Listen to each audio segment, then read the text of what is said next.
My name is Stone Malone and I'm a professional wrestler based in Glasgow. Hello, my name is Robbie Cardwell and I am the Iron Girders Pro Wrestling King of the Fling champion. So I've been wrestling for about 8 years. I've been actively performing on shows for the last 3 years.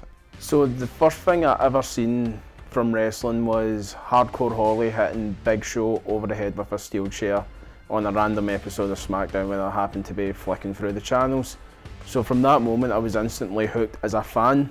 Inspiration is more within wrestling. Actually getting into the sport itself was like a friend. He had like a John Cena t-shirt. He knew another boy that liked wrestling.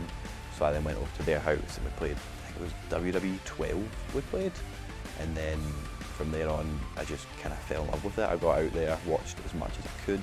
So the first kind of inspiration for the inevitable gimmick was from Thanos. Like, I'm a big Marvel fan, like as you can see with the tattoos. And then there was one show I decided I'm going to bring back this gimmick I done on a gala show. It was like a one-off gimmick where I was the East End cowboy. So I kept the nickname The Inevitable, but then just kind of transitioned from being a Marvel fan basically into the cowboy that most folk know me as now.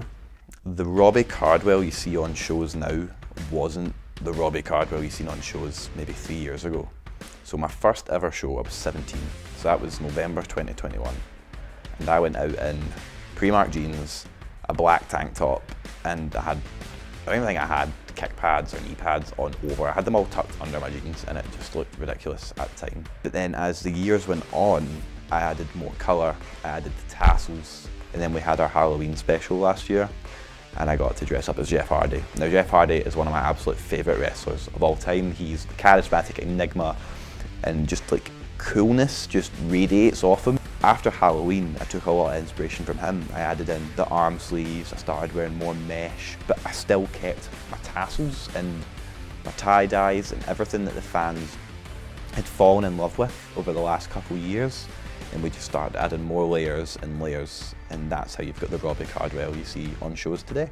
So the pressure from my debut match was probably the biggest pressure point in my career so far. As soon as I went through the door, like all that worry, all that doubt, it just kind of went away. Like it was almost as if like behind the door I was this nervous wreck who was ready for a breakdown. And then as soon as I was through the door, like all of the worry just disappeared because the crowd immediately reacted to me. I feel like the pressure just gets amped up every time I perform. With being King of the Fling champion, we try our best to go out there and hide it because at the end of the day it's for the fans. It's as nervous as we are, they're excited to see us and we're there to deliver for them, and that's what it's all about. I'm hoping to eventually make it a full-time career. Like as long as I'm able to make a full-time living off of wrestling, that's the hopes that I'm aiming for. With regards to longevity and where do I see myself, I want to be the absolute best in the world, and it's something I know everyone says, everyone wants to do, but it's something I firmly believe in myself because I know what my abilities are right now, and at 20 years old I'm quite confident to say I'm getting the hang of this. You add another 20 years on, 40 years old, I'm going to be the best in the world. So advice that I would give to someone starting out, always research your skill. Like make sure it's someone that's been coaching at least maybe 2 years max, if that's the head coach. Anyone that's been coaching less than that, I wouldn't really entertain the idea of it.